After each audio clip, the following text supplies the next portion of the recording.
I just say to God, I need your help here. Because I'm about to do something that you know I'm not built to do, and that's quit.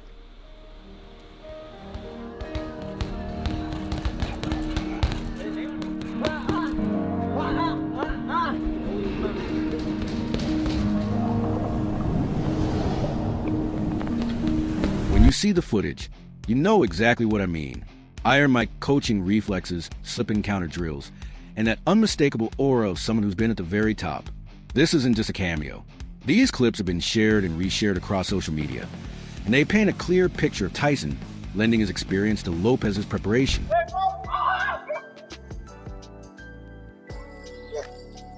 Now let's flip the tape. After those sessions came a curveball. Tyson, who's never been subtle when he has an opinion, started talking about Shakur Stevenson. Some of his comments sounded like compliments wrapped in warnings. On one hand, he praised Stevenson's polish and ring IQ. On the other, he was blunt about what it takes to survive someone like Teofimo at this level.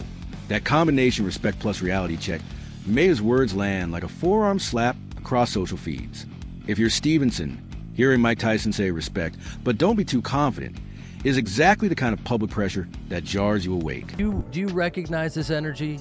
Energy is beautiful, but we need something to match it. We need some. Can't nobody match know. this energy, Mike. Come on. I know, but you're looking at it, and this used to be a space that you lived in. There's no doubt about it. That's why I'm getting excited with the other opponent.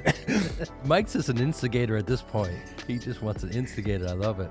Yeah, but you know, I think the biggest thing about it though is that guys like yourself, legends, I call it, is you guys paved the way. And I appreciate the sport so much, but there was one thing that you had once said, it's like, the way I love the sport, it could hurt you though, because it could break your heart many times. Oh, many times. And that's what it's been doing. Man. You know, I love it, I love the sport, but my biggest thing now, my goal is not about, yes, the financial funds and all that, absolutely. Get paid, we risk our lives. But the whole thing is about making the fights happen. Let's be real. What does it mean when Tyson, the man who literally rewrote how power and intimidation show up in a ring, takes time to teach a young boxer like Lopez? First, it changes a narrative. It tells everyone Lopez isn't just training hard. He's absorbing old school craft that's been battle tested. Second, it creates uncertainty. Tyson's peak boost style is built on compact defense, heavy counters, and brutal timing. That's a nightmare scenario for a fighter who relies on single shot torque and bursts of pressure. In short, Lopez walking out of those sessions is not the same Lopez who walked in.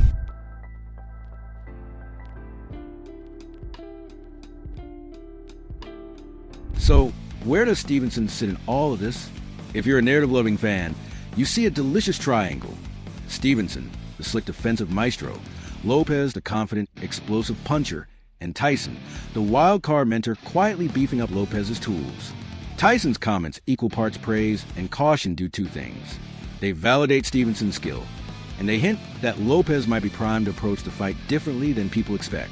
That kind of psychological nudge matters, because in big fights, momentum often depends on what the fighters believe about each other before the bell.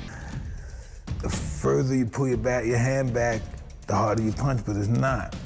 Punching comes with relaxation, real good pinpoint accuracy punching. You can hit a guy pop and boom. Let's talk specifics, the meat and potatoes of how Tyson's involvement could affect the matchup. Shakur's greatest gifts are distance control, head movement, and an almost surgical approach to turning defense into offense. He's like a watchmaker in the ring, using micro adjustments, precise timing, and the exploitation of white space.